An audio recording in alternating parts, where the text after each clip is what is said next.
여러분, 이번 달 전기요금 보셨나요? 요즘처럼 무더운 여름 에어컨 없이 지내기 힘듭니다. 그런데 하루 5시간만 틀었는데도 전기요금이 15만 원이 넘었다면 그건 뭔가 잘못된 겁니다. 혹시 에어컨을 몇 도로 설정해 두셨나요? 설정 온도 1도 차이만으로 전기세가 10% 이상 달라질 수 있다는 사실 알고 계셨나요? 걱정 마세요. 오늘은 에어컨을 시원하게 그리고 전기세를 아끼면서 사용할 수 있는 방법 10가지를 알려드립니다. 구독과 좋아요를 눌러주시면 앞으로도 실생활에 도움이 되는 유익한 정보들을 가장 먼저 받아보실 수 있습니다.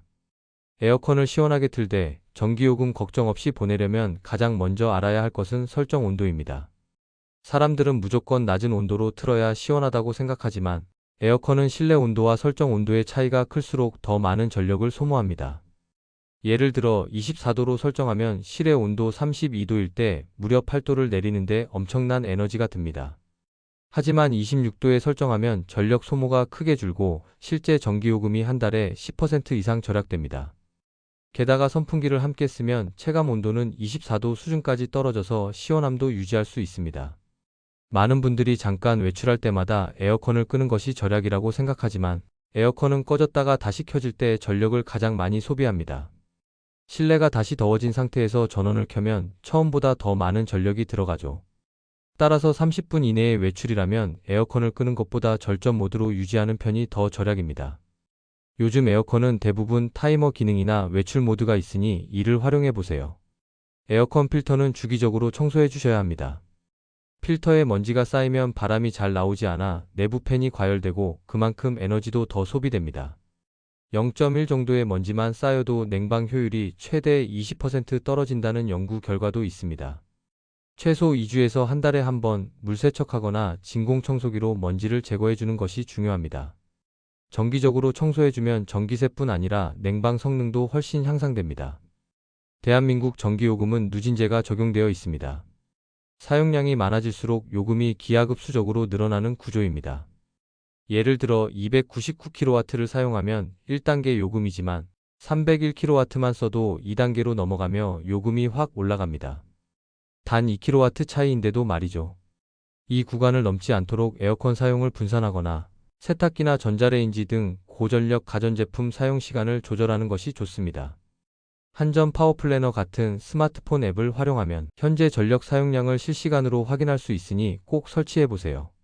선풍기는 에어컨과 함께 사용할 때 가장 효과적입니다.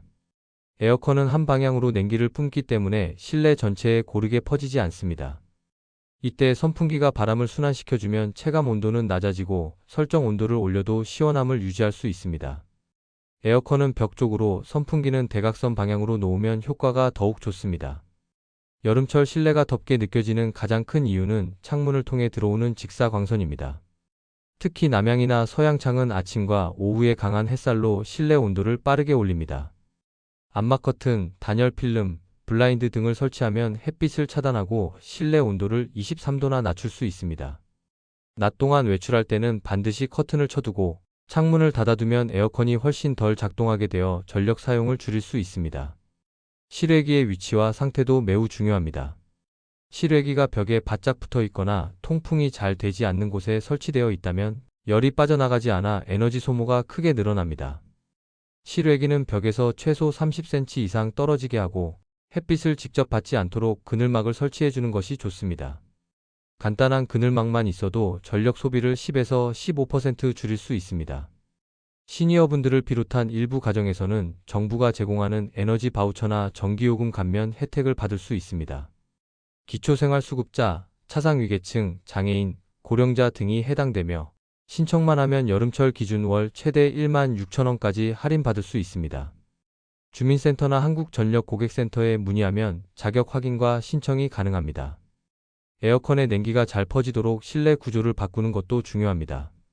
방문을 닫으면 냉방 공간이 좁아져서 에어컨이 적은 전력으로도 효율적인 냉방을 할 수 있습니다. 또한 바닥에 매트를 깔면 냉기가 바닥으로 빠져나가지 않고 실내 온도를 안정적으로 유지할 수 있습니다. 가전제품이나 조명기구에서 발생하는 열도 에어컨 효율을 낮추기 때문에 불필요한 전자기기는 꺼두는 게 좋습니다. 무엇보다 중요한 건 건강입니다. 너무 무리하게 아끼다 보면 오히려 건강을 해칠 수 있습니다. 특히 시니어 분들은 체온 조절 기능이 약하기 때문에 열사병이나 탈수 증상에 쉽게 노출될 수 있습니다. 실내 온도는 26도에서 27도 정도, 습도는 50에서 60%를 유지해 주시고 물은 자주 드시는 것이 좋습니다. 전기세도 중요하지만 건강은 그보다 훨씬 더 소중합니다. 오늘 알려드린 10가지 전기세 절약 팁 어떠셨나요? 어렵지 않으면서도 당장 실천할 수 있는 내용이 많았을 겁니다. 이번 여름 여러분의 집도 시원하고 건강하게 유지되길 바랍니다. 이 영상이 도움이 되셨다면 구독과 좋아요 꼭 눌러주시고 가족과 이웃분들께도 공유해주세요. 우리 모두 현명하고 시원한 여름을 함께 만들어가요.